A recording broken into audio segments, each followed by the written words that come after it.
Alright, Shalom. Before I begin, I'd like to give all praises, honor, and glory to Yahweh, Bahashem, Yahushai, Bahashem, Ruach Kodash.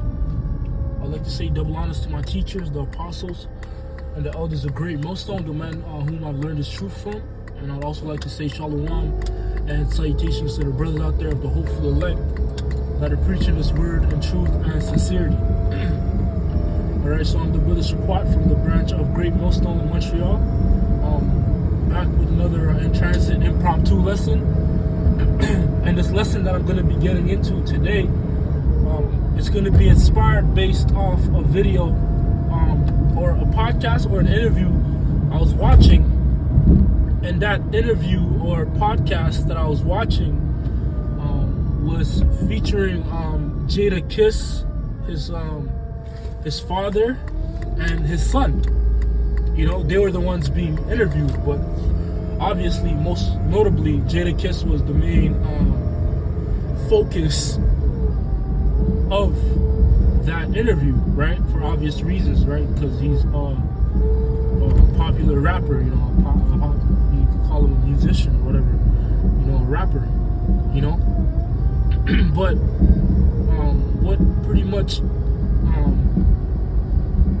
sparked this lesson was the style of that interview. And I didn't finish it, but you know, a couple topics that they touched on pretty much sparked this lesson. I said, okay, that might be edifying, so let me do a video on it, you know. And basically, I'm gonna touch on a few points that were made in that video in the short amount that I watched.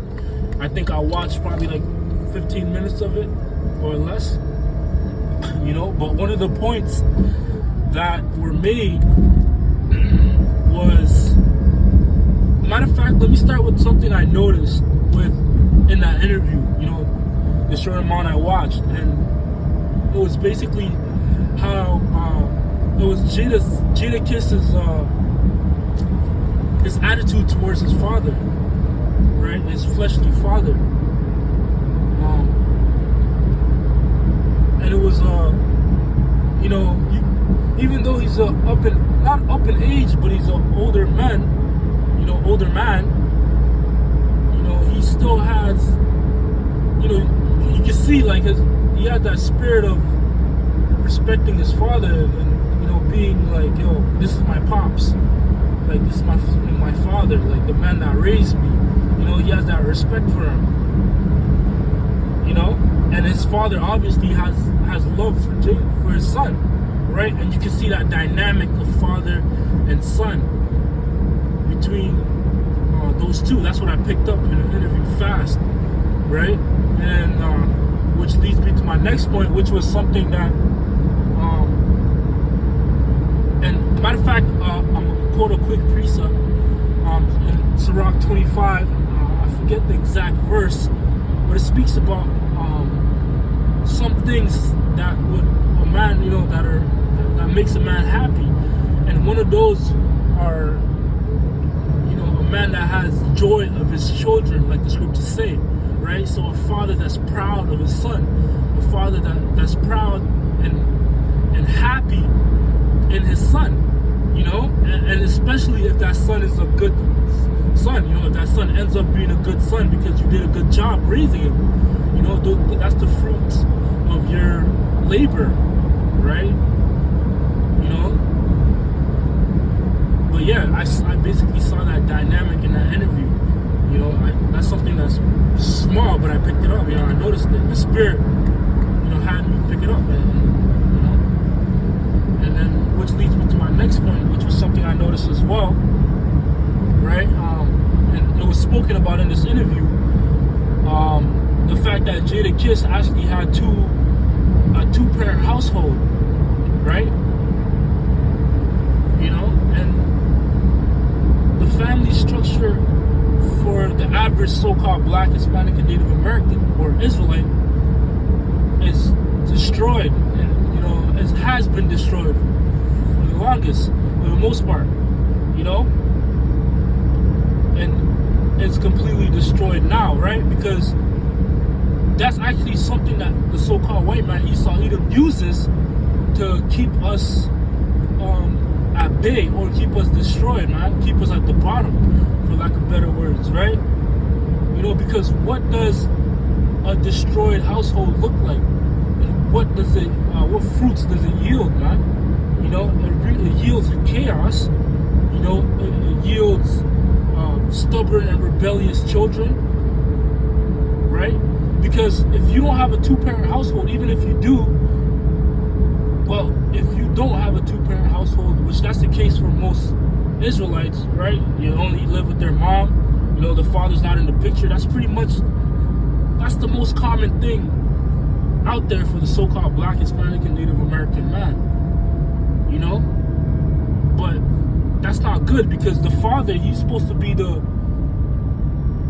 foundation of that house. He's supposed to be the strength of that house, you know?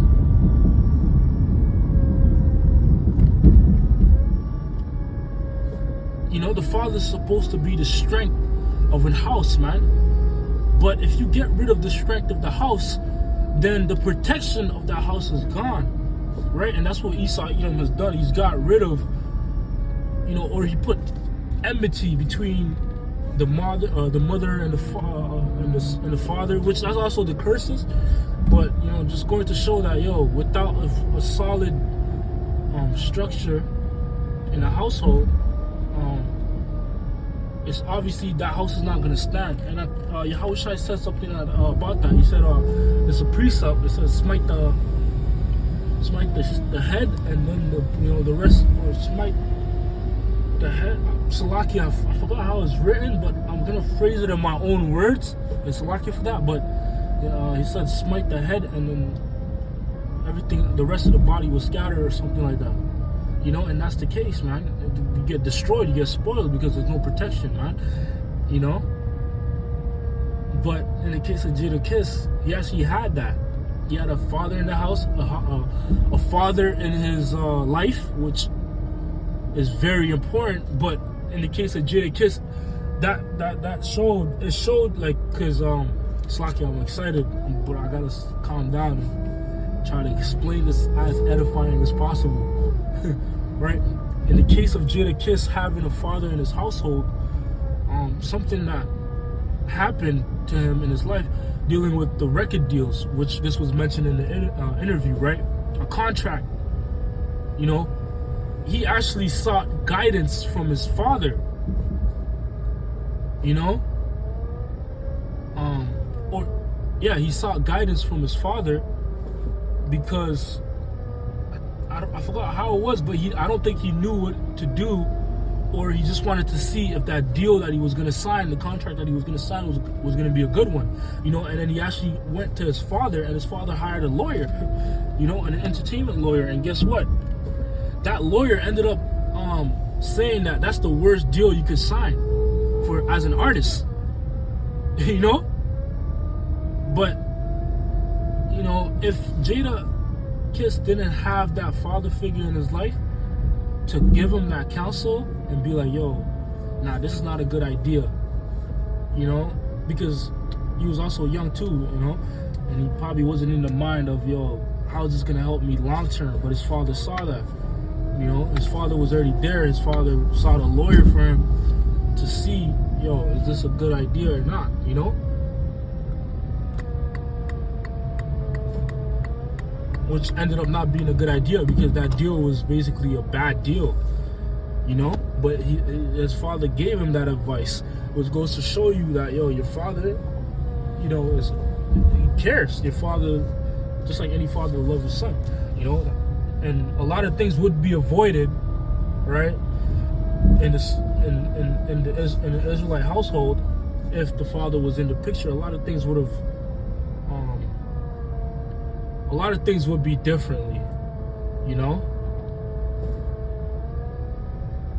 A lot of things would be differently, because you have somebody to actually guide that household.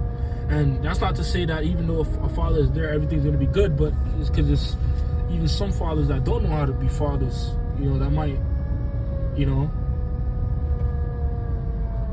that may be there, but are, you know, not doing their job. That's how I'm gonna put it. You know?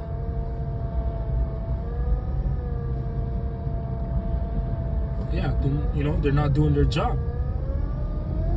Right?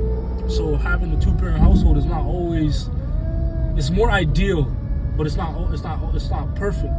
You know, it's not always perfect, but it's better.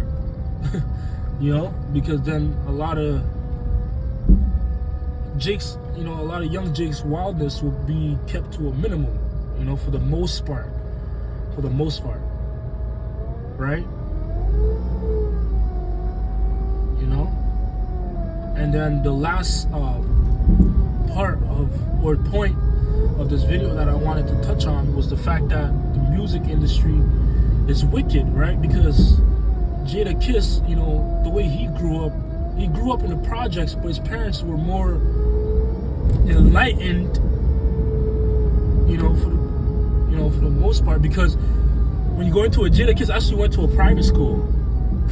You know, he grew up with a two-parent household, so he had no excuse to be in the streets, right?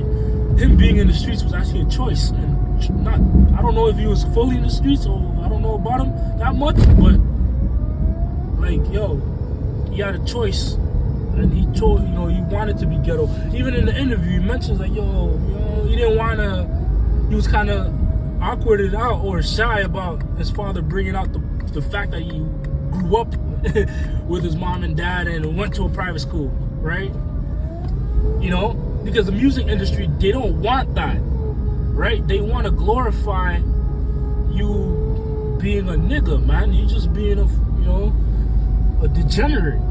That's what they want to glorify, because by you doing that, it's actually furthering and destroying your people. That's helping to destroy your people, man. You know, and that's what the music industry is. Wickedness. You know,